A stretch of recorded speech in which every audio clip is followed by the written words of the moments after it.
রমজান মাসের সিয়াম সাধনার মধ্য দিয়ে দিনের বেলায় কিছু হিদায়াতি কথা দিনই আলোচনা করা এবং শোনার একটা সুন্দর পরিবেশ তৈরি করে দিয়েছেন।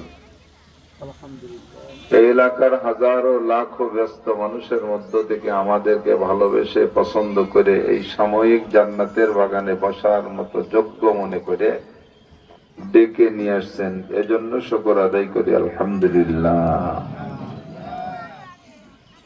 সিজনালি আলোচনা, মৌসুমী আলোচনা, প্রত্যেক বক্তারই একই মজমুন।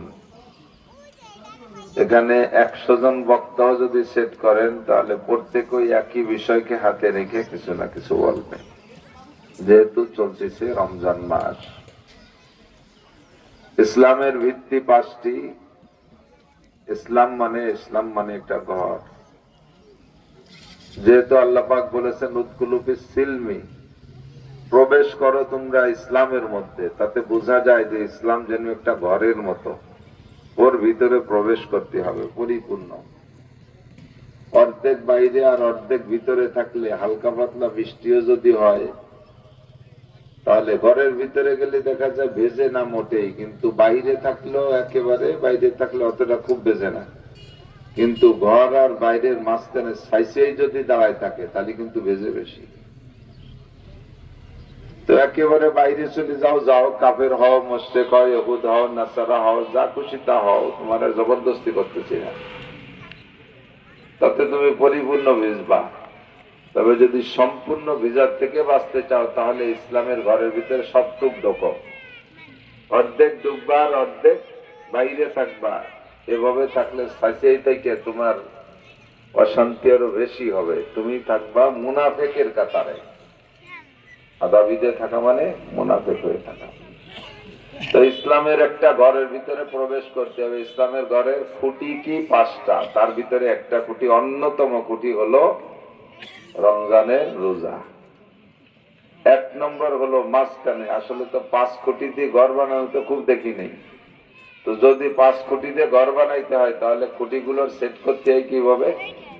4 কোণায় 4টে দিতে হয় আর এরকম মাঝখানে একটা দিতে হয়, মটকায় 4 কোণায় 4টে, মাঝখানে একটা। তো সত্যি ইসলামের 5টা খুঁটিও সেভাবেই সেটিং করছে আল্লাহ তাআলা। নবী পাক বলেন এই ইসলামের বুনিয়াদ, ইসলামের ভিত্তি 5টার ভিতরে মাঝখানের খুঁটিটা হলো কালেমায়ে শাহাদাত, আশহাদু আল্লা ইলাহা ইল্লাল্লাহ ওয়া আশহাদু আন্না মুহাম্মাদান আবদুহু ওয়া রাসূলুহু। এই মাঝখানের খুঁটি হয়ে গেছে। এবার 4 কোণায় 4টে খুঁটি। একটা খুঁটির নাম আকিমিস সালাহ, নামাজ কায়েম করো। আর একটা খুঁটির নাম ওয়াতুজ যাকাত, যাকাত দাও। আর একটা খুঁটি সাওমি রমাদান, রমজান পাইলে রোজা রাখো। আর একটা খুঁটি হল হজ, তৌফিক হলে, অর্থ হলে, সার্বিক তৌফিক হলে হজ করো।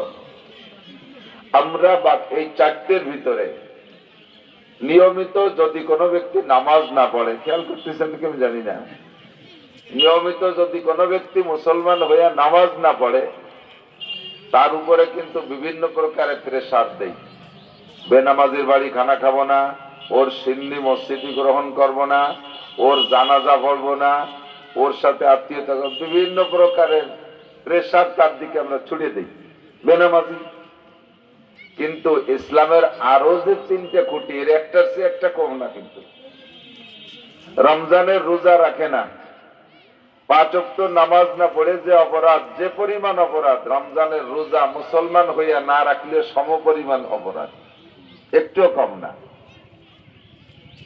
তো নামাজ না পড়ার কারণে সে ইফতারি দিলে খাইতে চাই না, অথচ রোজা রাখে না, গরু জবাইতে বিরিয়ানি বা তেহারি রান্না করে ইফতারির দাওয়াত দিলে একেবারে সব জাগ বেড়ে দেশে বাড়ি পড়ে, সে সময় তার ইফতারি বয়কট করে না।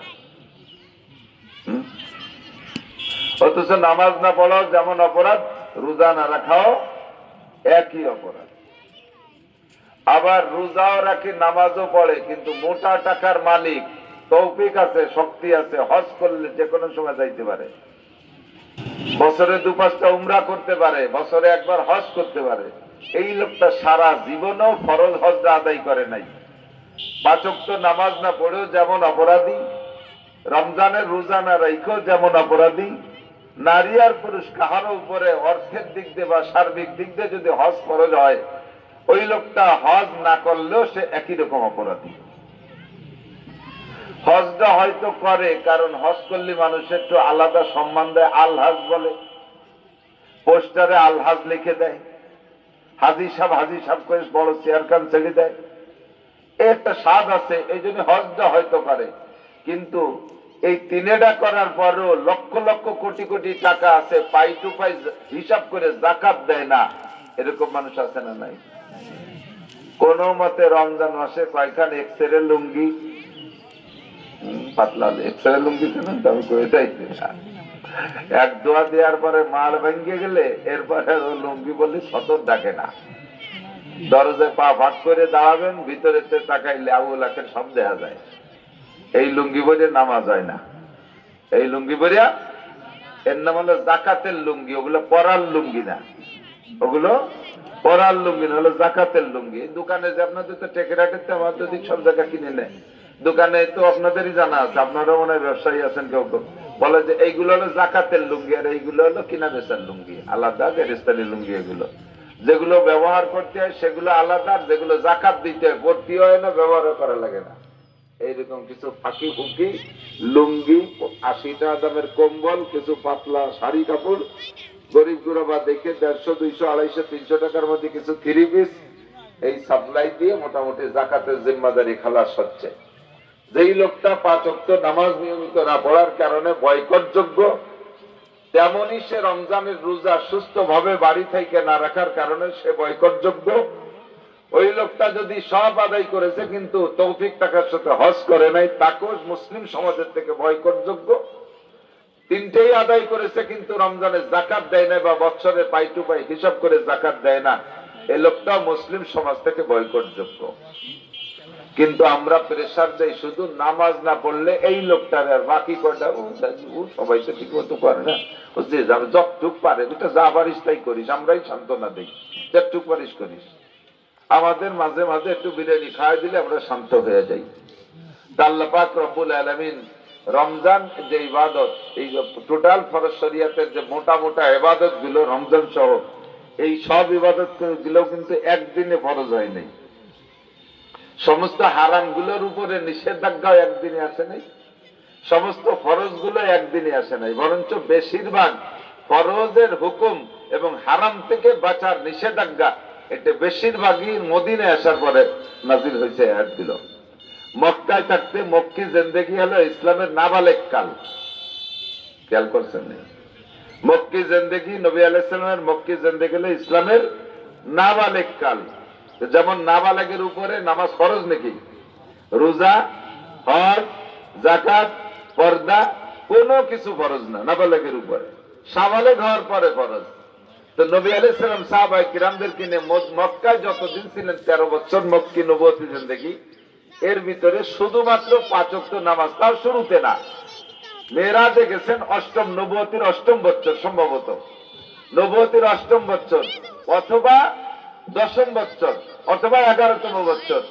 এই 10, 11, 9, 8 বছর চলে যাওয়ার পরে নামাজ ফরজ হয়েছে, মেরাজে যে নামাজ নিয়ে আসছেন। এরপরে আর কোন আগে বা পরে রোজা ফরজ না, মক্কা থাকতে হজ যাকাত কোনটা ফরজ না। হুজুর যখন মক্কা থেকে মদিনায় হিজরত করে গেছেন, তো মদিনায় যাওয়ার পরে কুবায় ছিলেন 7 দিন। কুবা হাজি সাহেব তো আছেন, এলাকা অনেক হাজি আছেন, কুবা গেছেন না? কুবা, তো কুবায় ছিলেন 7 দিন। এই 7 দিনের পরে শুক্রবারে হুজুর মদিনার দিকে রওনা দিয়েছেন। কুবা থেকে মদিনা 3 কিলোমিটার। হাদিসে আসছে যদি কোনো ব্যক্তি শনিবারে মদিনায় মসজিদে নববীতে ফজরের নামাজ পড়া, একটু দূরত্ব কমের কথা বলছি, যে কথাটা এসে গেলে একটু আমলটা বলে যাই, যদি কখনো হজ উমরায় যান তাহলে আমলটা করেন ইনশাআল্লাহ। আমি আল্লাহ নিলে আগামীকাল যাব নিয়ত করছি, প্ল্যান ছিল না, হঠাৎ করে সাথীরা যাইতেছে, ভিতরে একটা অস্থিরতা শুরু হয়ে গেল। বক্তারা উলামায়ে কিরাম অনেকে চলে যাচ্ছে, একা একা বাংলাদেশে ভালো লাগছে না। যে কালকের আগের দিন, মানে 2-3 দিন আগে প্রস্তাব দিচ্ছি, ভিসা হয়েছে কালকেই ফ্লাইট। যদি আল্লাহ তাআলা কখনো নেয় যান, তাহলে মদিনায় মসজিদে নববীতে ফজরের নামাজ পড়া রওনা দেবেন পায়ে হেঁটে কুবায় যাবেন, 3 কিলোমিটার পর যাওয়া কি কোনো ঘটনা? আমি একসময় রাজৈর মাদ্রাসায় পড়াইতাম, ওই যে বড় ব্রিজের ওখানে রেজাল্ট যেখানে মতন, তো সেখান থেকে আপনাদের টেকেরাট করে 3 কিলোমিটারই হবে। হ্যাঁ, 5 কিলোমিটার। এ তো তা অনুমান করতাম মৌলানা উসমান গনি সব সহ বিকেল বেলা হেঁটে এসে হেঁটে চাটা খাইয়ে যাইয়ে মাগরিব পড়তাম, অথবা কোনো কোনো দিন একটু ভ্যানে যাইয়ে মাগরিব পড়তাম। তো 3 কিলোমিটার পথ হেঁটে যে যদি কেউ মসজিদে নবাবিতে ফজরের নামাজ পড়া কুবা মসজিদে হাইটে যাইয়া ইশরাকের নামাজ পড়ে, আল্লাহ তাআলা তাকে একটা কবুল উমরার সওয়াব দান করেন। সুযোগ পাইলে যাবেন, আমল করবেন। রাজি আছেন ইনশাআল্লাহ? হুজুর 1 সপ্তাহ মদিনায় থাকার বরকত দিয়ে জিবরাইল যেভাবে শিখিয়ে দিয়েছেন, দুনিয়ায় সর্বপ্রথম জুমার নামাজ ওই জায়গা ফরজ হয়েছে। তার আগে মক্কায় থাকতে হুজুর জুমা পড়েন নাই, আর কুবায় 1 সপ্তাহ ছিলেন তাও জুমা পড়েন নাই। এই যে জুমা প্রথম ফরজ হয়েছে মদিনায় যাওয়ার পরে।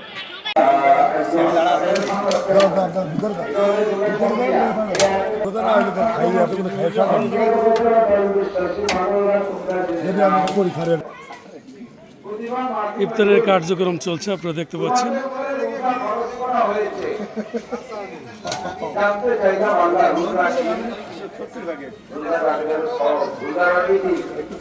সবাই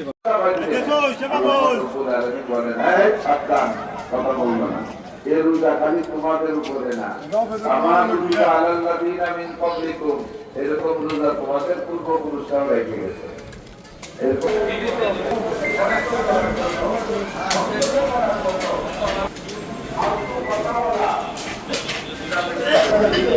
সামনে আসবেন রব্বাকুম, ও রোজাদার নারী আর পুরুষ, সেদিন সবাই আল্লাহকে দেখবেন কামা তারাউনাল কামার লাইলাতাল বদর, পূর্ণিমার চাঁদনি রাত্রে জান্নাতের ভিতরে পার্কের মধ্যে বৈশা এরকম ক্লিয়ার দেখতে পারবেন। বলবেন সুবহানাল্লাহ। আর সেই দিন এক একজন রোজাদারের সামনে 72 জন করে হুর পাঠাবেন ইফতারি পরিবেশনের জন্য। আর এক এক হুরের হাতে 2টা ট্রে, 2 হাতে 2টা ট্রে, এক এক ট্রের মধ্যে 70 আইটেমের ইফতারি। জান্নাতের খানা তো এক প্রকার হলেই যথেষ্ট, জান্নাতের খানা এক প্রকার হলেই যথেষ্ট, কিন্তু এত আইটেম 144 গুণ 70 কত হয়?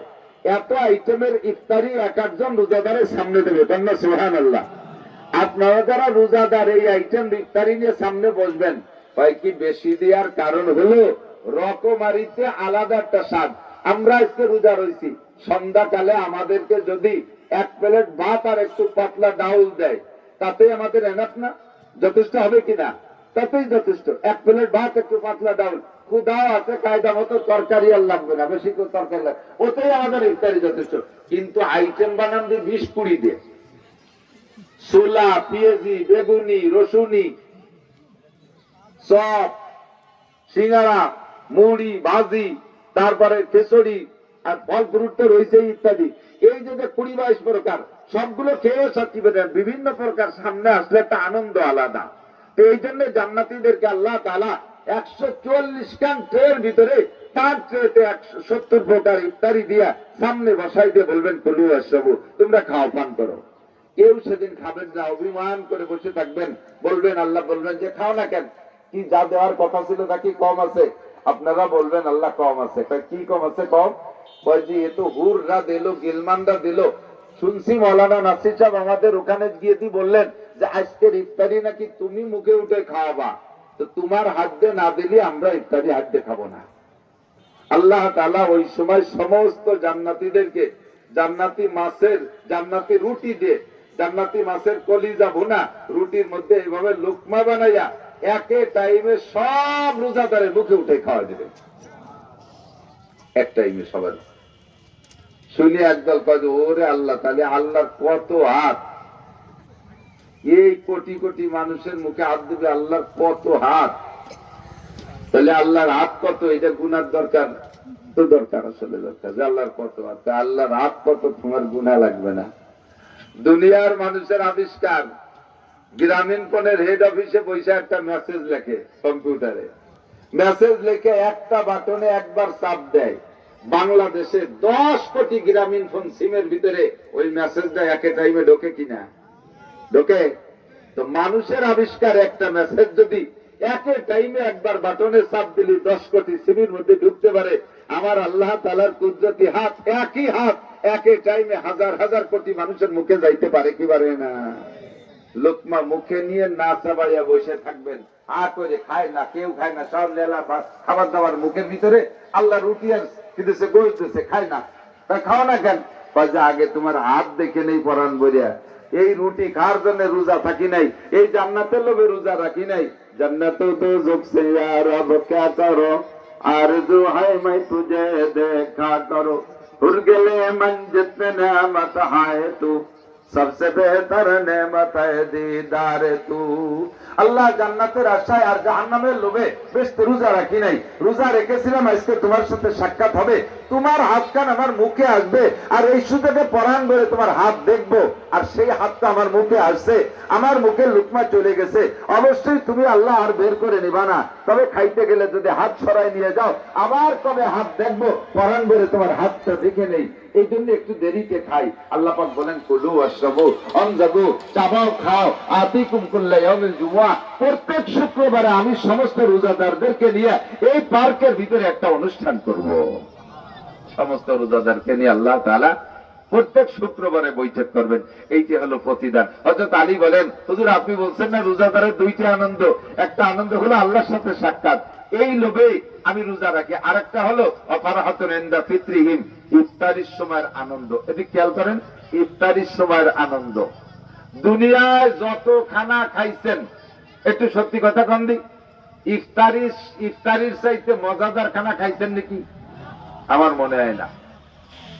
রাজার বাড়ি খান, প্রধানমন্ত্রীর বাড়ি খান, মন্ত্রীর বাড়ি খান, ওই সোনারগাঁও বুফে দিয়ে খান, 5 স্টার 7 স্টারের যে ঢুকে বুফের ভিতরে ঢুকে গেছেন 3 দিন পর্যন্ত।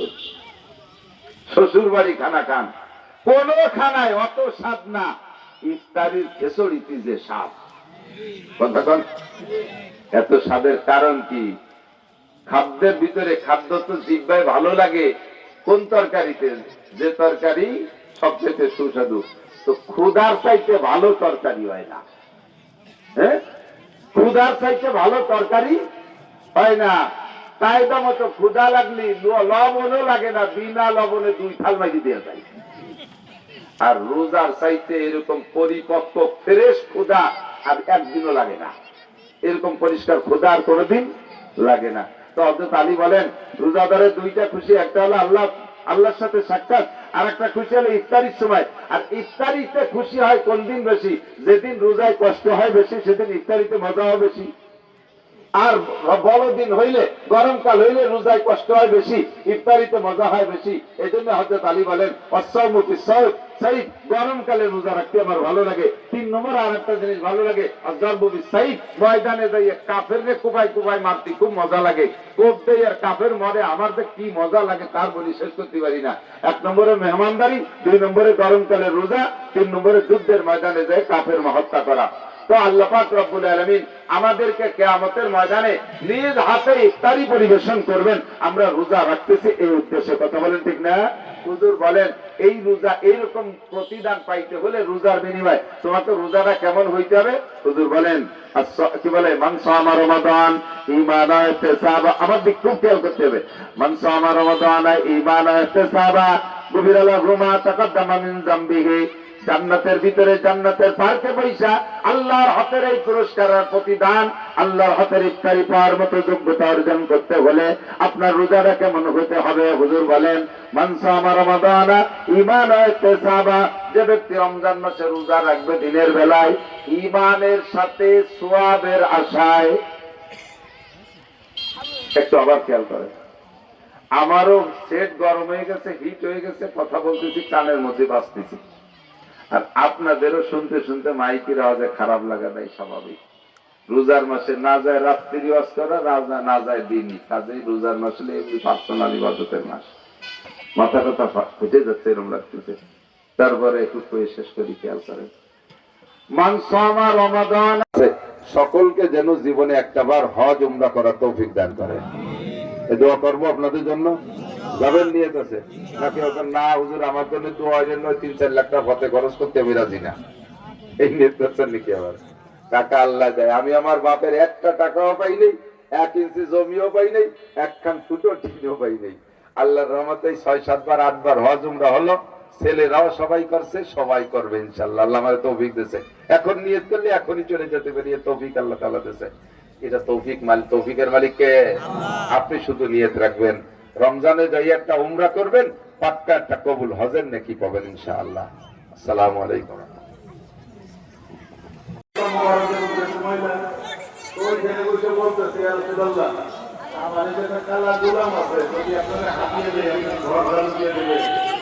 আজকে রাইয়ানুল উলুম মাদ্রাসায় ইফতার মাহফিলে উপস্থিত হয়েছেন সবাইকে আমি ধন্যবাদ জানাই এবং আমাদের পরিবারের তরফ থেকে মোবারকবাদ জানাই। আপনারা জানেন একটা দ্বীনি মাদ্রাসা রাইয়ানুল উলুম মাদ্রাসা, এটা প্রতিষ্ঠিত হয়েছে এদেশের সাধারণ মানুষের জন্য। সেটা আমরা করেছি আপনাদের সহযোগিতায়, এবং জানি ভালো মানের ভাবে এই প্রতিষ্ঠানটা চালাতে পারি। সবাই দোয়া করবেন এবং সহযোগিতা করবেন। আবার এই মরহুমা আব্দুল সালাম হাওলাদার, তিনি 21শে ফেব্রুয়ারি দিন মৃত্যুবরণ করার কারণে আমরা এই দোয়ার আয়োজন করেছি, এই মাহফিলের আয়োজন করেছি। আর গ্রামের কিছু মুরব্বী আছে, যেটা না বললেই নয়, তাদের উদ্দেশ্য এই দোয়া। যেমন আমি তাদের কয়েকজনকে আমি নাম বলছি। মরহুম বজলুর রহমান হাওলাদার, তিনি আমার বড় চাচা, 71-এ মারা গেছেন।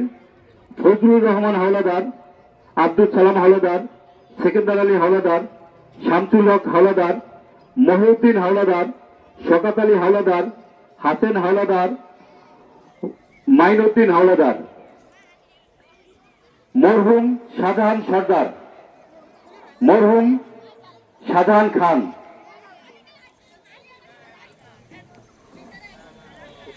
মুকসেদ আলী ব্যাপারী,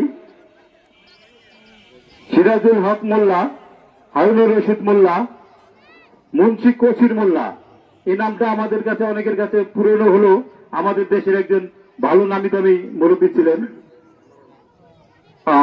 মোতালেব মোল্লা, ওহাব মোল্লা, নসরুদ্দিন সর্দার, এরা মৃত্যুবরণ করেছেন। সবার জন্য আপনারা দোয়া করবেন, এবং আমাদের ভিতরে যারা অসুস্থ আছেন, সুস্থতার জন্য আপনারা দোয়া করবেন।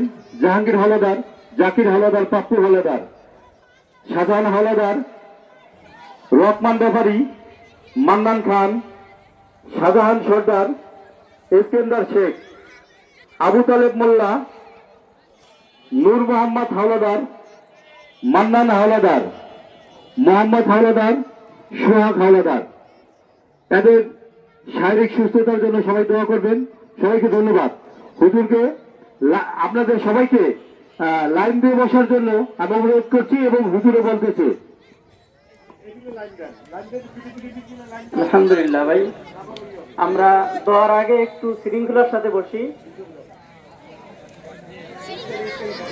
ইফতারের জন্য আপনারা এপিট ওপিট করে বসেন, পূর্ব পশ্চিম এইভাবে বসেন।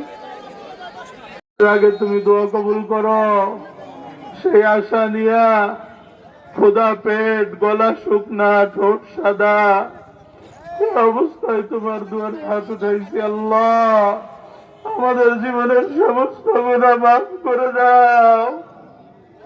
আল্লাহ, ক্ষমা ভিক্ষা চাইতেছি। আল্লাহ, রমজানে তুমি প্রতি মুহূর্তে মুহূর্তে কত বান্দা বান্দিরে মাফ করতেছো। আল্লাহ, আমাদেরকেও মাফ করে দাও, খালি হাতে ফিরাই দিও না।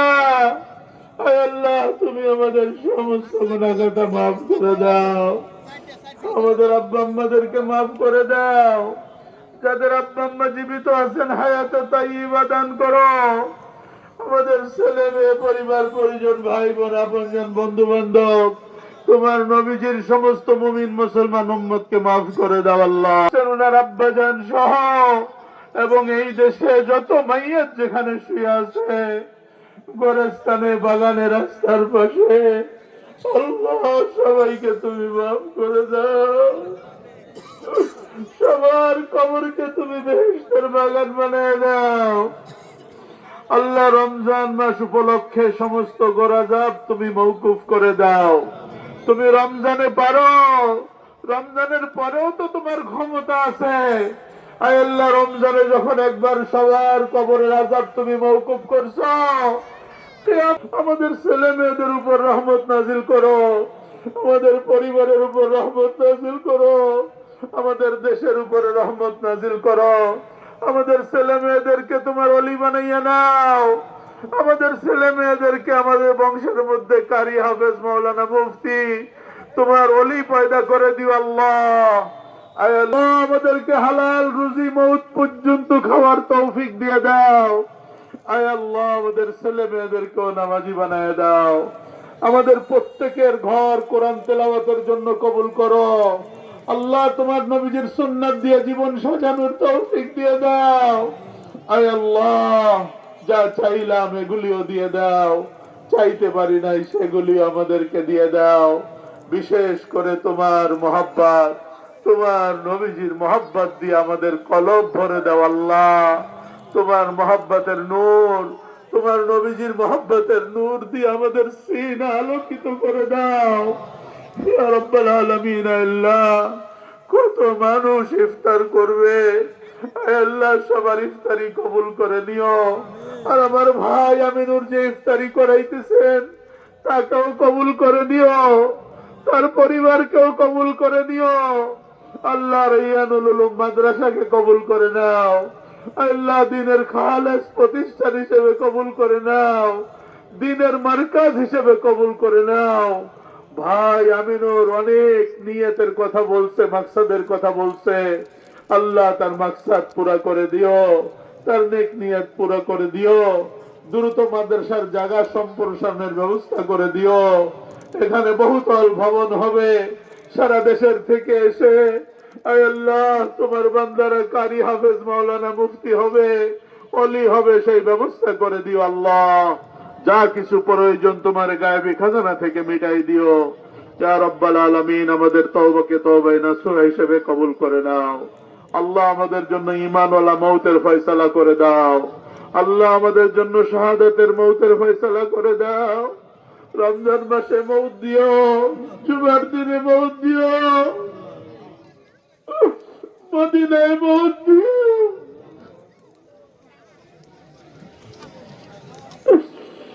রব্বাল আলামিন, আল্লাহ জানি মওত হবে, আজরাইল আসবে, কখন আসবে জানি না। যখন আজরাইলকে পাঠাও ঈমানের মালা দিয়ে পাঠাইও আল্লাহ, তওবার মালা দিয়ে পাঠাইও। আসানের মওত দিও, কঠিন মওত দিও না, মাগফিরাতের মওত দিও। আমাদের প্রত্যেকের কবর নুরানি বানায় দিও আল্লাহ। আমাদের কবর নূরময় বানায় দিও। হাসরের ময়দানে আমাদের সবাইকে বিনা হিসাবে মাফ করে দিও। তোমার নবীজির হাতে আল্লাহ কাউসার পান করার তৌফিক দিও ইয়া রাব্বাল আলামিন। জিন্দেগিতে বারবার বারবার সোনার মক্কা মদিনা যাওয়ার তৌফিক দিও। আয় আল্লাহ, তোমার নবীজি যেই সমস্ত ভালো জিনিস চাইছেন আমরা ওই ভালো জিনিসগুলি চাই, আমাদেরকে দিয়ে দাও। তোমার নবীজি যেই সমস্ত খারাপ জিনিস থেকে পানা চাইছেন আমরাও পানা চাই, আমাদেরকে হেফাজত করো। আল্লাহুম্মা ইন্না নাসআলুকাল জান্নাহ, আল্লাহুম্মা ইন্না নাসআলুকাল জান্নাহ। সবাই বলেন আল্লাহুম্মা ইন্না নাসআলুকাল জান্নাহ, আল্লাহুম্মা ইন্না নাসআলুকাল জান্নাহ, আল্লাহুম্মা ইন্না নাসআলুকাল জান্নাহ ওয়া নাউযু বিকা মিনান নার, ওয়া নাউযু বিকা মিনান নার, ওয়া নাউযু বিকা মিনান নার। ইয়া আল্লাহ, আমাদের দোয়া কবুল ফরমাও। তোমার নবীজির পরিবারের সদকায় আমাদের দোয়া কবুল করো। সুবহান রাব্বিকা রাব্বিল ইজ্জাতি আম্মা ইয়াসিফুন ওয়া সালামুন আলাল মুরসালিন ওয়ালহামদুলিল্লাহি রাব্বিল আলামিন। আমার বসে দেবে, আপনি বসেন।